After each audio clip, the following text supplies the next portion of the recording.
It is the last day of the month, February, and I don't know whether you've been able to achieve as much as you thought you would achieve in this month that pretty much some people call the month of love. Well, this is Smart Means Business, and we are here to take you through what has been happening across the business world and also to give you a preview of all those business stories that you might have missed over the weekend, as well as taking you through what is going to happen this whole week. And of course, to all of you that are tuning in, thank you and welcome to the show.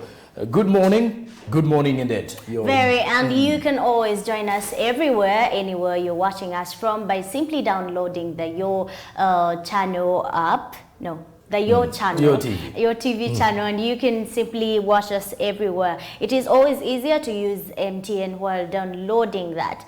And speaking about stories and SMB reports, now we're going to be looking at how trade and tourism earlier on last week could have joined together. The Parliamentary Committee on Trade and Tourism earlier on the week summoned the Ministry of Tourism together with the Uganda Wildlife Authority to compensate the family whose member were gunned down by the game ranger, despite the allegations that the Ministry of Tourism claiming the victims was an effect of poaching. Let us have a story detailed on this, and we do return, but you can share what you think on this particular one at Smart 24 TV.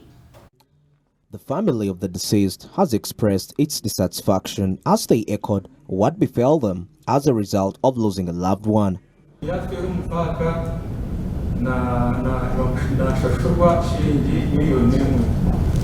me that once somebody dies from the park, he's compensated with 1 million.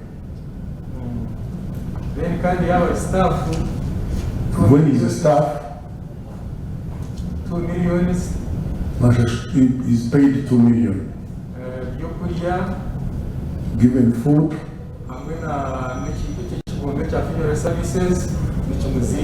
And also, Uganda Funeral Services handles the matter of burial.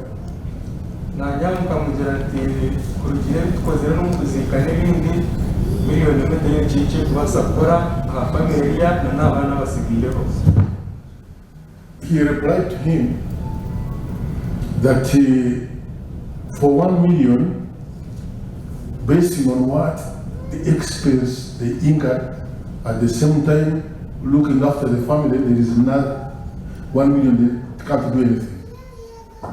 The victim is by the name Mtengozi Enoch, who was shot dead in Queen Elizabeth National Park, mistaken to be a poacher, and died in the hospital, leaving a widow and 4 children. The Uganda Wildlife Authority had earlier proposed to compensate the family of the deceased with 1 million Ugandan shillings, which till now hasn't been resolved. Tom Butime, Cabinet Minister for Tourism, has expressed the need to sensitize communities about the repercussions of poaching, which is a life endangerment act. First of all, there is a Department of Field Operations and Sensitization, community sensitization. What is happening now is poaching. Butime, however, has called upon the rangers not to arm people mistaken to be poachers or poachers at large, and has urged companies employing game rangers to ensure massive training of the employees to avoid a further damage. But why should a poacher disarm or disable? Why? Or you mean, why should the game warden, why should the game ranger, isn't it, shoot to kill? Some of them are not well trained. Some of them may not be well trained. Remember, the police does not shoot to kill, but still police can shoot and somebody dies, isn't it? Exactly. So anyway, the answer is, if by chance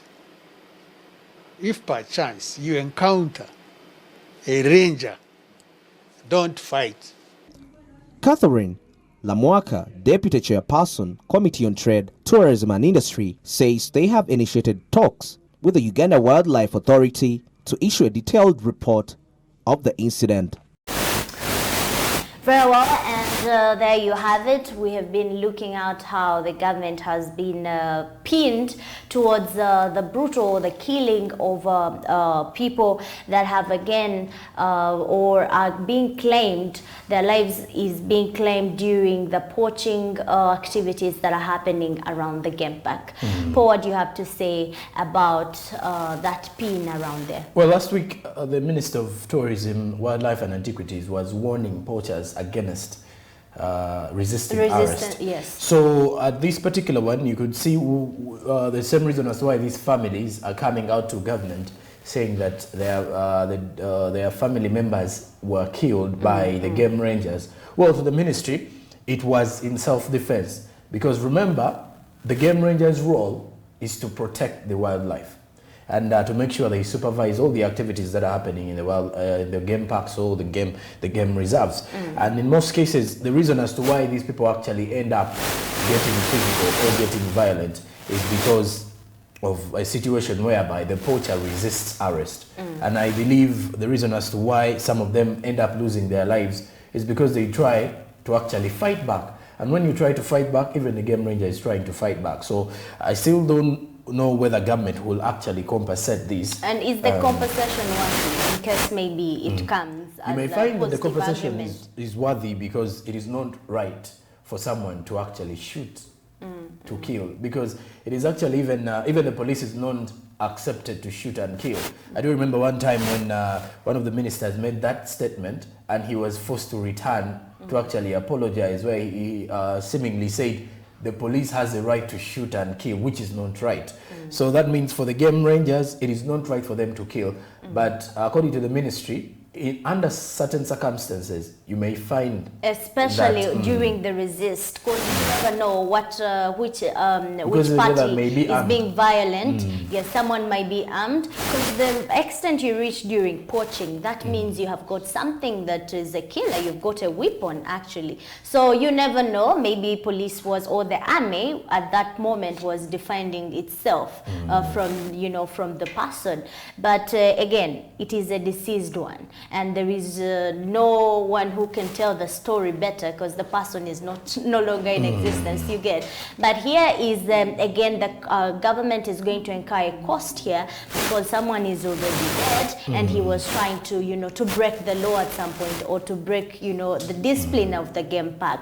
So it's coming back to government, which is also not a good thing because at the end of the day, government is going to incur cost spending on compensations, which I do not buy at some point. So can we make sure that always at least we abide by the regulations that are being put? If you're trying to go poaching, if you're living at least near the game parks, there are at least some of the sensitivities or sensitizations game rangers give you. So please, let you work together so that at least we try to protect the environment and our lives as well. And very much obvious, if at all you're dealing in poaching, that any time you're either going into prison or you're going to lose your life. How do you lose your life if at all you try to disarm the game rangers? These people, I think these guys have actually been watching movies or they've actually got some training, so they want to get physical with the game rangers. But in scenarios whereby none of you is actually in right, in some cases,